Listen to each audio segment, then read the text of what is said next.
caso empezaremos también con una patología bastante común que es la infección que afecta a las capas que protegen a nuestro sistema nervioso central. Entonces iniciaremos con meningitis y luego también estaremos hablando en esta sexta semana sobre una patología que afecta a la placa motora, generalmente afectando sobre todo a receptores que tenemos. eh, Esos receptores son dañados por una patología autoinmunitaria y estaremos hablando de lo que se llama la miastenia gravis.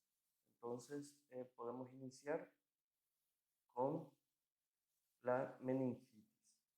Entonces, como les decía, la meningitis es una patología que afecta sobre todo las tres capas que tenemos protegiendo a nuestro sistema nervioso central. Entonces, podemos hablar primeramente de una meningitis tipo bacteriana. Entonces, de las infecciones del sistema nervioso, vamos a comenzar con ella. El concepto que nosotros vamos a tener que conocer es que la meningitis es una inflamación, como les decía, puede ser de la dura madre, puede ser de la pia madre o de la araminoides. Entonces, esto es una inflamación de las tres capas que recubren no solo al encéfalo, sino también a la médula espinal. Entonces también puede afectar al líquido cefalorraquídeo que está interpuesto entre ellas. Este proceso inflamatorio se extiende por todo el espacio subaracnoideo, como nos dice acá, y incluso puede llegar a afectar al parénquima, pero acá a tener en cuenta, al parénquima nos referimos al órgano en sí. Si afecta al encéfalo, estaríamos hablando de una meningoencefalitis, que vamos a hablar en la próxima clase sobre lo que sería una infección que afecta al tejido o al encéfalo mismo en sí. Entonces, generalmente la meningitis tipo bacteriana es una meningitis piógena, que significa eso, que es capaz de producir pus y se corresponde a, como decíamos, un proceso de base biológica bacteriana que va a desencadenar una reacción polimorfonuclear.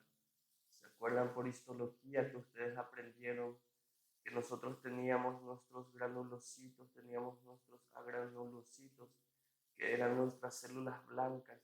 Entonces los polimorfonucleares eran los neutrófilos, por decir.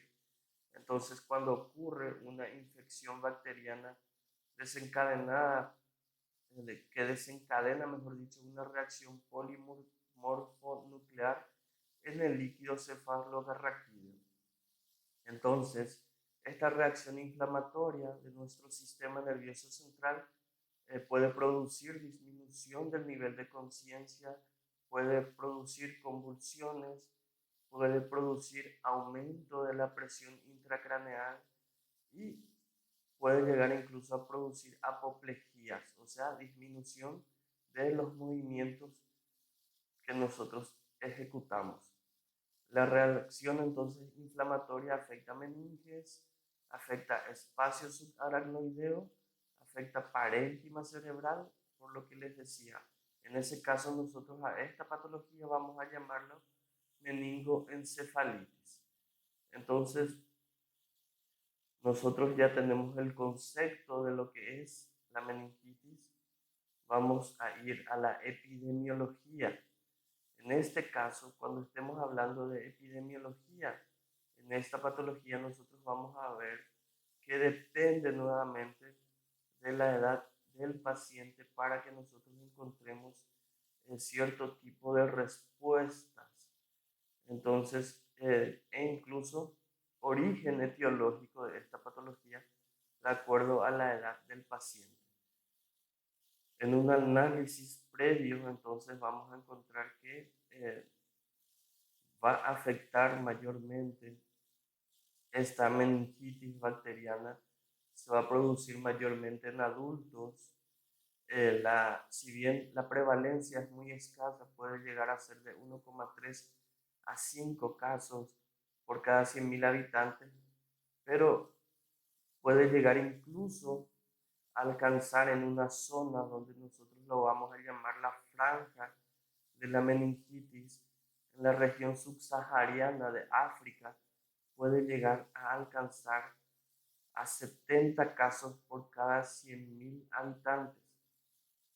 En este caso, la mortalidad, dependiendo de si el país tiene un desarrollo adecuado, sobre todo con respecto a lo que es la población, o sea, con respecto a la salud, nosotros vamos a encontrar que en los países desarrollados la mortalidad de esta meningitis es mucho menor que en países subdesarrollados.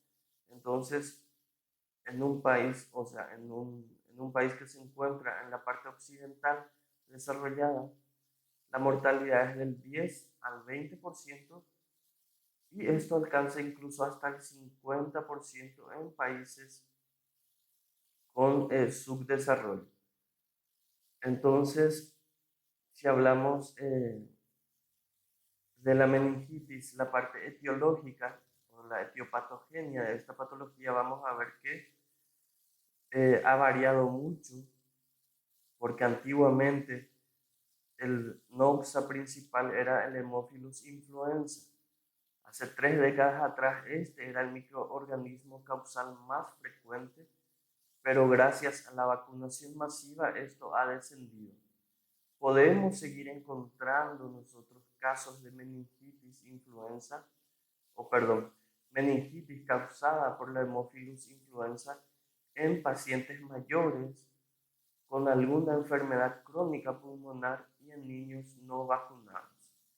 Entonces, ha variado también la incidencia de esta patología. Afecta ahora a niños desde, o sea, es lo más frecuente, que afecte desde los 9 meses hasta los 25 años como promedio. Entonces, nosotros vamos a ver que podemos encontrar una meningitis en menores de 3 meses, sobre todo por unos causada por el Streptococcus beta. Entonces, esto sería el Streptococcus agalactiae, que es una meningitis purulenta que afecta sobre todo a los recién nacidos. Entonces, nosotros podemos encontrar este Streptococcus agalactiae en menores de 5 meses, en recién nacidos, como les decía, porque puede que la madre esté infectada y al nacer el niño se infecte con esto y le provoque una meningitis. Entonces, a tener en cuenta eso, sobre todo en pacientes que han nacido recién.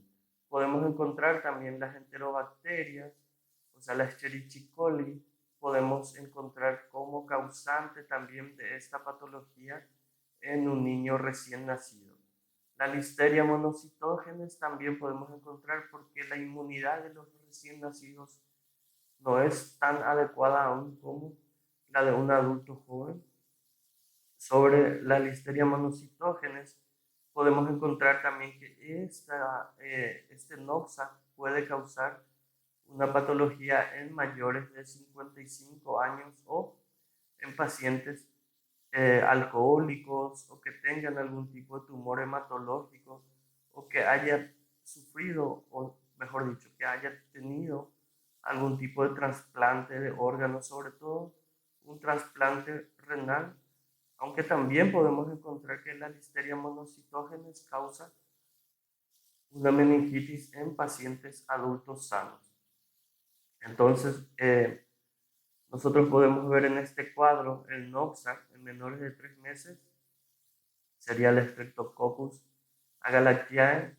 Entre 3 meses y 5 años sería causada generalmente por una meningococcemia o por un meningococo, que sería en este caso la Neisseria meningitidis. También podemos encontrar la Haemophilus influenza causando esta patología. Entre 5 y 20 años sigue siendo el meningococo el causante, o sea, la Neisseria meningitidis. acá nosotros ya podemos encontrar que el origen de esta infección puede ser causada por una Neisseria, por un Streptococcus pneumonia, o sea, tiene un toque al parénquima pulmonar para causar esta patología. En mayores de 55 años también podemos encontrar el Streptococcus pneumonia como principal noxa, así como en jóvenes adultos entre 20 y 55 años. Nosotros vamos a ver que también, dependiendo de algunas situaciones, podemos encontrar un noxa específico causante de esta patología. Entonces, en el embarazo o en el puerperio, después de haber nacido el bebé, en el alcoholismo o en algunos tumores que afectan sobre todo la parte hematológica, la enfermedad de Hawking, por ejemplo, o una inmunosupresión celular, el principal noxa sería la bacteria Listeria monocytogenes. En una neurocirugía con traumatismo cráneoencefálico, en un traumatismo cráneoencefálico abierto, o sea, cuando nuestro paciente ha sufrido un accidente y se ha roto la cabeza, o ha sufrido una neurocirugía, el Staphylococcus aureus, que es un saprófito que habitualmente encontramos en la piel, es el causante de esta patología. También podemos hablar de la Pseudomonas aeruginosa como causante de esta patología. Entonces, podemos encontrar en una derivación del líquido cefalorraquídeo. Estamos hablando de derivación cuando existe algún noxa o algo que ha producido que nuestro líquido cefalorraquídeo salga de la bóveda craneana. Entonces puede ser por un traumatismo. Entonces tenemos una fístula, una pérdida de ese líquido cefalorraquídeo. Esto generalmente puede darse en la base del cráneo y en este caso vamos a encontrar que los noxas pueden ser el Staphylococcus epidermidis o el Streptococcus pneumonia o la Haemophilus influenza. También podemos encontrar como base de esta patología una endocarditis infecciosa. En este caso vamos a ver que la patología está causada por la Staphylococcus aureus, que es la bacteria más maligna que podemos encontrar. Si tenemos algún tipo de inmunosupresión que cause déficit del complemento C5 o C9, en este caso nuestro noxa sería la Neisseria meningitidis. Y si nuestro paciente sufre alguna inmunosupresión celular debida al virus de la inmunodeficiencia humana, en este caso vamos a encontrar bacterias que son oportunistas como la Cryptococcus neoformans o la Mycobacterium tuberculosis. Entonces, esta sería la etiología que de acuerdo a algunas situaciones específicas o de acuerdo a que nuestro paciente sufra inmunosupresión, sufra algún tipo de linfoma, sufra algún tipo de traumatismo cráneoencefálico o de acuerdo a la edad de nuestro paciente nosotros podemos revisar cuáles serían las bacterias que afectan a nuestro paciente en ese momento. Si vamos a la clínica, nosotros vamos a encontrar una triada clásica, o sea, siempre vamos a encontrar 3 elementos que nos derivan al diagnóstico de esta patología.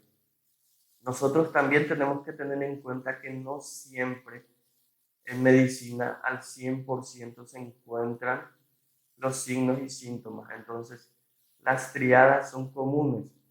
Harrison, en Principios de la Medicina Interna, nos habla que la triada clásica está causada por una fiebre, una cefalea y una rigidez de la nuca. Pero no siempre aparece esta triada. En cambio, Farreras y Goldman Cecil nos habla que la triada clásica está causada por fiebre, rigidez de nuca y alguna alteración del estado mental. Esta alteración del estado mental puede ser un estado somnoliento, obnubiloso o estupuroso. Entonces, en más del 75% de los pacientes nosotros vamos a ver que disminuye el nivel de conciencia. Y esto varía, como les decía, incluso desde la somnolencia hasta el coma.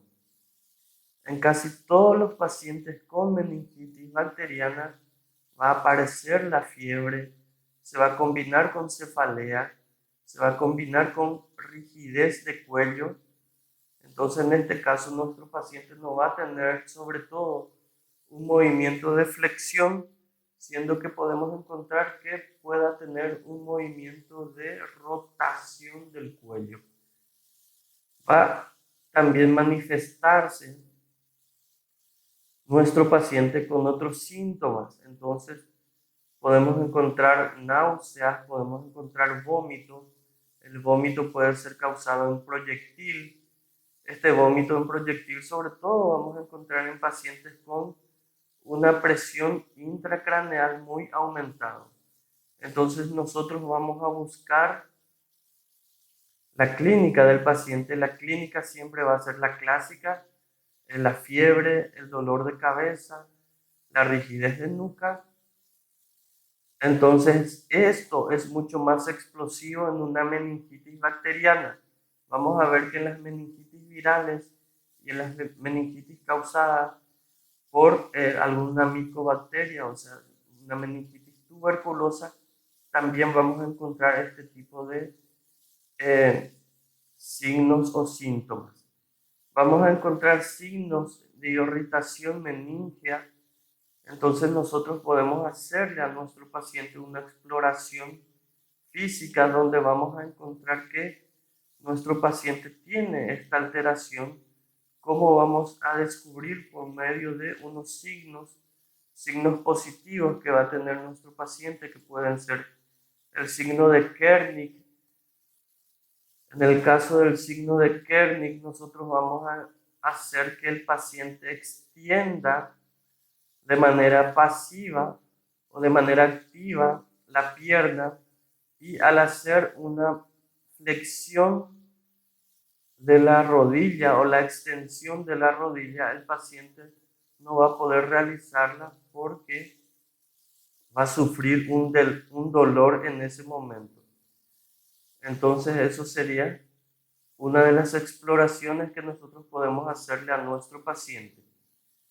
Es una respuesta rígida de la nuca cuando se intenta flexionar la cadera, es decir, aproximar el tronco hacia las rodillas. Entonces, le hacemos una extensión, digamos que esto es mi miembro inferior, le hacemos una extensión y tratamos de doblar la rodilla, de flexionar la rodilla, y eso va a hacer que haya un estiramiento de la meninges. Entonces va a provocar dolor en nuestro paciente, por lo cual puede presentar un grito doloroso o puede evitar hacer ese movimiento.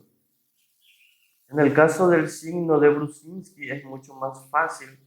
Nosotros vamos a hacer que el paciente flexione la cabeza hacia, o sea, aproxime el mentón hacia el pecho, y esto va a provocar dolor en nuestro paciente. Entonces, para evitar ese dolor, nuestro paciente va a flexionar de manera involuntaria una de las rodillas cuando nosotros estemos sujetando la otra y le pidamos que flexione el mentón hacia el tórax. Entonces, este tipo de signo nosotros vamos a encontrar sobre todo cuando existe un toque meningio. Entonces, los síntomas que generalmente nosotros vamos a encontrar son la cefalea, la rigidez de nuca, la fiebre, el dolor de cabeza. Vamos a ver que en más del 87% de los pacientes se encuentra las náuseas en un 74%, la rigidez de nuca en un 83%, y la triada clásica de esta patología vamos a encontrar en el 44% de los pacientes. Entonces, hay enfermedades que predisponen esta patología como una inflamación a nivel del oído medio u oído interno. Entonces podemos encontrar una otitis o una inflamación de los senos nasales.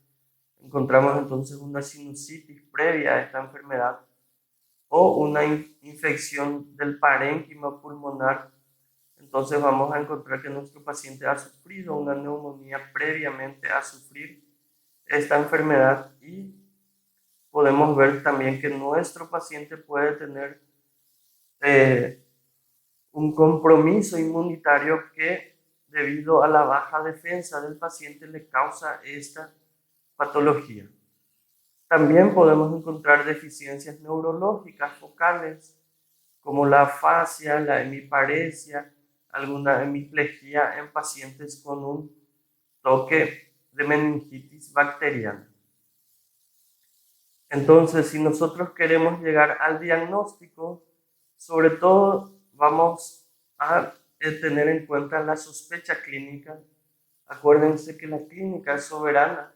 Entonces vamos a ver que si tenemos algunas de estas presentaciones sintomáticas, podemos encontrar en un paciente con fiebre, alteración del nivel de conciencia y signos de irritación meningia a la exploración física. Nosotros tenemos que hacer un tratamiento antibiótico empírico, porque esta patología es una patología que cursa, si no es tratado adecuadamente y en el tiempo adecuado, cursa con algún tipo de muerte prematura. Entonces, antes de realizar incluso el diagnóstico por medio de un análisis citológico del líquido cefalorraquídeo, nosotros ya tenemos que hacer una antibiótico terapia de manera empírica, y podemos dar también un corticosteroide al paciente para que este paciente no tenga una inflamación muy severa y dañina a nivel del sistema nervioso central. Entonces, nosotros también podemos hacerle un examen de fondo de ojo o una tomografía computarizada craneal. Si nosotros al examen de fondo de ojo percibimos que existe edema cerebral por medio de la papiledema, o sea, hay un edema de la papila en el fondo de ojo de manera difusa, o encontramos lesiones ocupantes dentro del encéfalo que pueden causar un efecto de masa, o sea, están comprimiendo y haciendo que el encéfalo pierda su lugar característico. Entonces la punción lumbar está contraindicada debido a que la presión intracraneal va a estar muy aumentada, y que nosotros, al hacerle esa punción con una aguja, va a perderse prácticamente todo el líquido debido a que va a necesitar salir a expensas de esa presión intracraneal muy aumentada. Entonces, la tomografía computarizada craneal se realiza si el fondo de ojo es anormal, si el paciente es inmunosuprimido, debido a que la inmunosupresión va a causar una respuesta diferente en nuestro paciente. Nosotros, si hacemos la escala de Glasgow, si el nivel es menor, o sea, si el puntaje es menor a 10, también le vamos a hacer una tomografía computarizada craneal. Si encontramos focalidad neurológica, como les decía, podemos encontrar crisis comiciales, que serían algunas convulsiones recientes, disminución del nivel de conciencia. Nosotros vamos a tratar entonces de primeramente realizar una tomografía computarizada. Si no existen ninguno de estos factores, realizamos primeramente la punción lumbar. La punción lumbar, entonces, como dice, se hace en el espacio lumbar entre L3, o sea, entre las vértebras lumbares L3 y L4.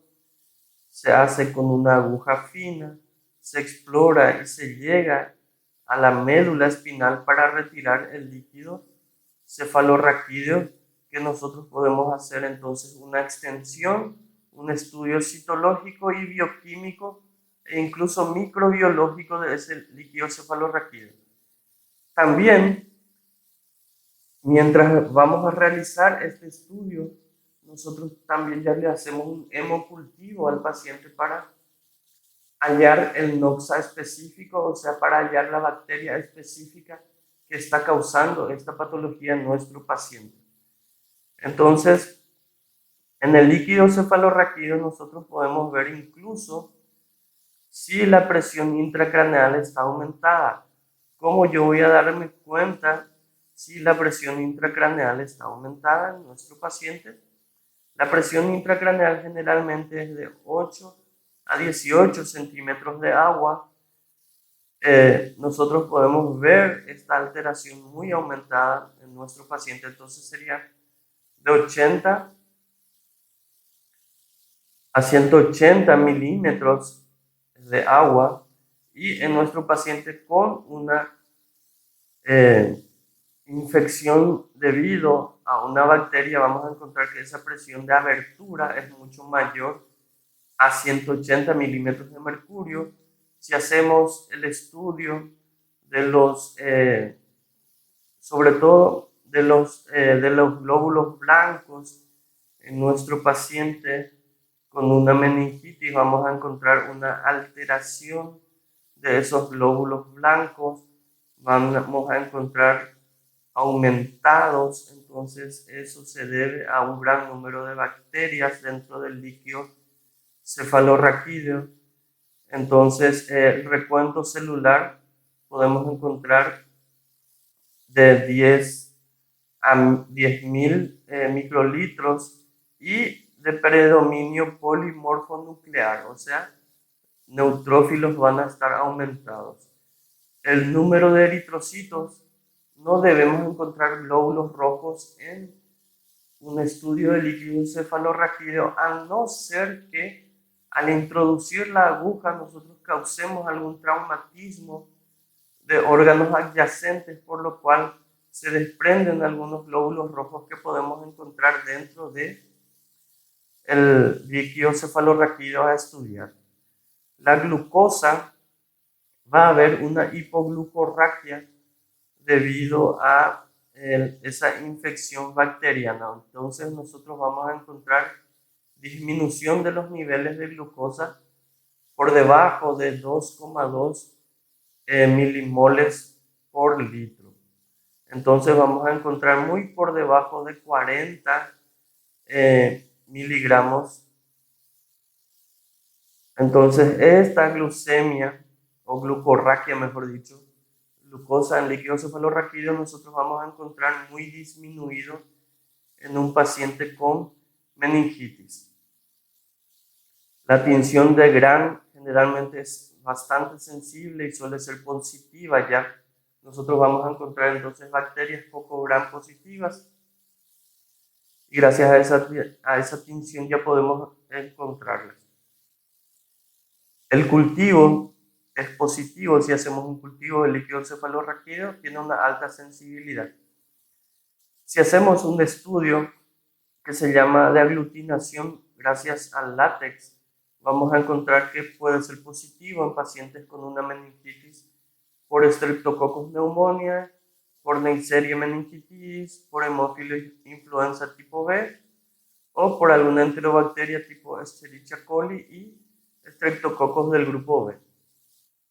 Entonces podemos hacer también otro tipo de estudio como el lisado limulus, que va a ser positivo, mejor dicho, en caso de meningitis por Gram negativos.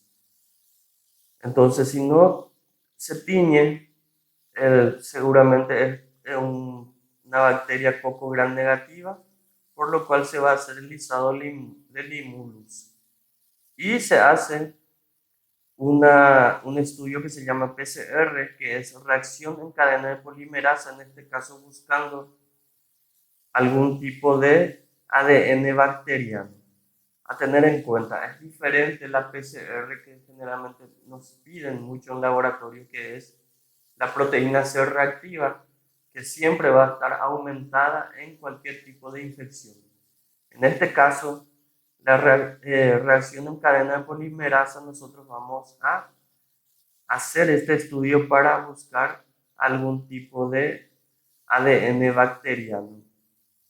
Entonces, el diagnóstico nosotros hacemos mediante la clínica, podemos servirnos también de la tomografía axial computarizada, podemos servirnos también de la resonancia magnética, pero dependiendo del tipo de situación que tenga en ese caso el paciente. Entonces, generalmente el estudio, además de la clínica, que siempre va a ser soberana, nosotros hacemos un estudio sobre todo del líquido cefalorraquídeo de este paciente. Vamos a ver que en este caso hay un aumento de células, sobre todo de predominio polimorfonuclear en este tipo de pacientes. Entonces ahora vamos a hablar de la meningitis viral. Las meningitis virales también van a cursar con algunos signos como cefalea, o sea, en este caso un síntoma como la fiebre y signos de irritación meningea que podemos nosotros encontrar por medio de la rigidez de nuca, la imposibilidad del paciente que pueda hacer, mejor dicho, una flexión del mentón hacia el tronco, o la imposibilidad del paciente de extender la pierna, o sea, extiende la cadera y flexiona la rodilla. Eso es difícil de encontrar en un paciente con una meningitis viral. La cefalea de la meningitis viral nos dice que suele ser de manera frontal o retroorbitaria, se asocia también con fotofobia, y en este caso recuerden que hay un dolor al movimiento de los ojos. Entonces, nosotros, la meningitis viral también cursa con los signos frecuentes en nuestro paciente, pero tenemos que tener en cuenta que la cefalea de la meningitis viral suele ser frontal o retroorbitaria, se asocia con fotofobia, cosa que no encontrábamos en la meningitis bacteriana. Vamos a encontrar rigidez de nuca, a veces en este paciente, pero puede ser muy leve. Vamos a encontrar otro tipo de malestar generalizado en pacientes con infección viral. ¿Se acuerdan que cuando tenemos una infección viral que nos causa gripe, generalmente tenemos ese malestar generalizado, tenemos dolor de músculos, o sea, tenemos mialgia, se sufre anorexia debido a la pérdida de gusto, el paciente no tiene apetito, puede cursar con náusea, puede tener vómito, puede llegar a tener dolor abdominal, puede tener estreñimiento o diarrea o combinación de ambas. Entonces, esto es lo que nosotros vamos a ir encontrando en nuestros pacientes con una meningitis tipo viral. Entonces, la presencia de algún tipo de alteración profunda de la conciencia es muy rara en este paciente, pero podemos encontrar también que pueda tener estupor, coma, una confusión notable, y esto ya sugiere un toque a nivel del tejido encefálico, entonces ya va a haber una encefalitis, o buscamos otros diagnósticos alternativos a nuestro paciente. Entonces, esto en cuanto a los signos y síntomas que podemos encontrar en un paciente con meningitis viral. Si vamos a la etiología, encontramos una diversidad de virus, que puedan causar esta meningitis. Entonces, los agentes más importantes son los enterovirus, que incluye la ecovirus, la coxsackievirus, virus de varicela zoster, herpes virus, o sea, herpes zoster viridae, y también podemos encontrar los arbovirus. Si nosotros tenemos en cuenta eh, la encefalitis por un herpes simple, por un virus de herpes simple, vamos a ver que es, el virus de herpes simple generalmente lo que causa es una encefalitis, no necesariamente una meningitis. En el próximo capítulo, digamos, o en la próxima semana estaremos hablando de este tipo de, de las encefalitis. Generalmente el noxa más frecuente es el virus herpes simple. Entonces, estos son los virus que pueden causar una meningitis viral.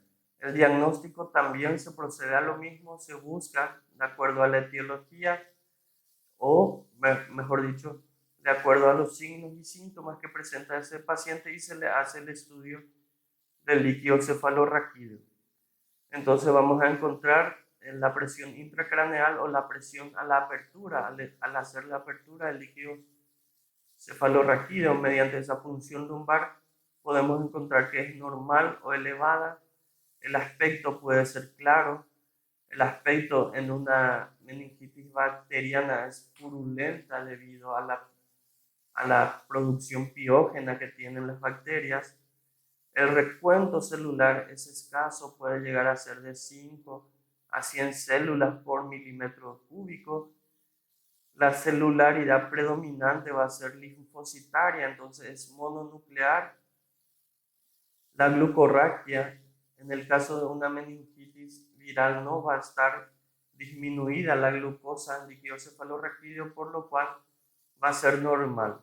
La proteinorraquia, nosotros vamos a encontrar que es menor a 100 miligramos por decilitro, o sea, va a estar, digamos, normalizado, y podemos encontrar mediante ese estudio del líquido cefalorraquídeo, podemos encontrar cuáles son los virus que causan esta patología.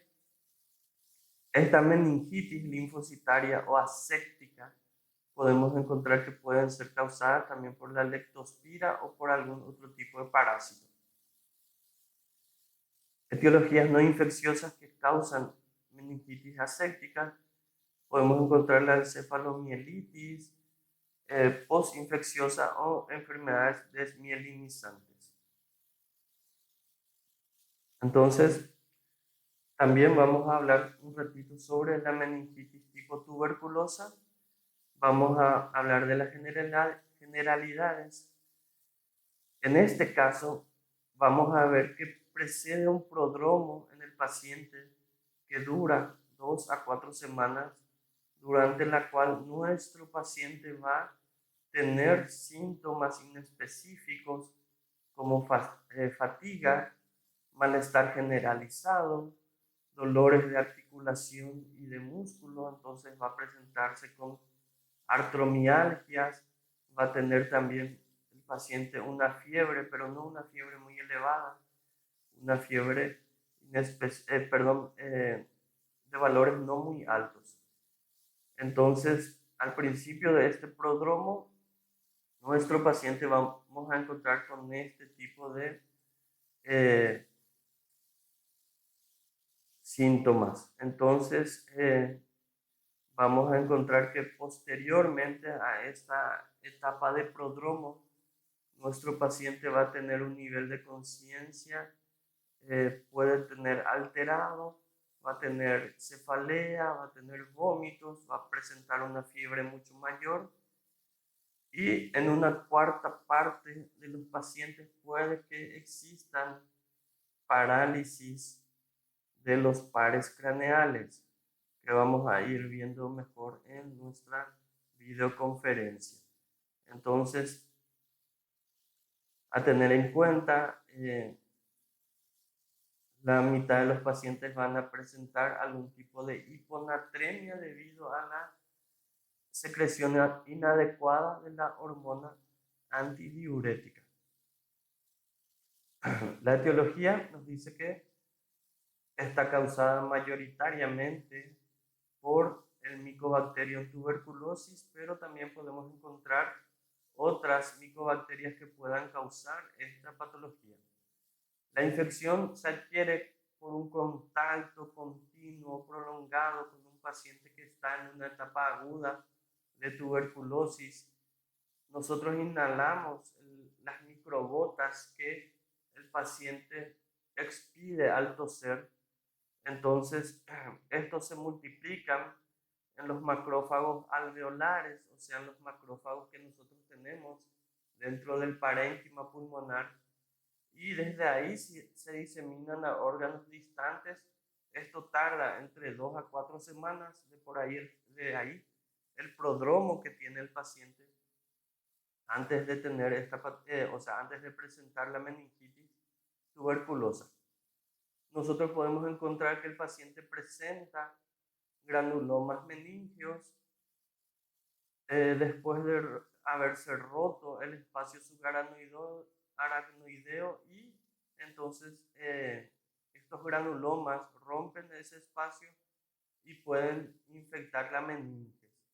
También vamos a encontrar que se forman granulomas en el parénquima cerebral. En este caso, a estos granulomas vamos a llamarles tuberculomas. Entonces, el diagnóstico nosotros también podemos hacer nuevamente mediante el líquido cefalorraquídeo. Vamos a encontrar que nuestro paciente presenta una presión de apertura elevada. El aspecto del líquido cefalorraquídeo va a ser claro o turbio. El recuento celular es de 100 a 1000 células por milímetro cúbico. Y por milímetros cúbicos, digo bien, perdón. La celularidad predominante va a ser mononuclear, o sea, linfocitaria también en este caso. Vamos a encontrar también una glucorraquia en pacientes con meningitis subaguda o meningitis tuberculosa. Las etiologías que pueden causar es la tuberculosis de la cual estamos hablando, pero hay otras infecciones, hay otras causas que no sean infecciosas, como la carcinomatosis meningia o una sarcoidosis a nivel del tejido eh, neuronal que puede causar una meningitis. Entonces, todo esto nosotros vamos a ir viendo mejor en la videoconferencia que vamos a tener en la siguiente clase. Entonces, gracias por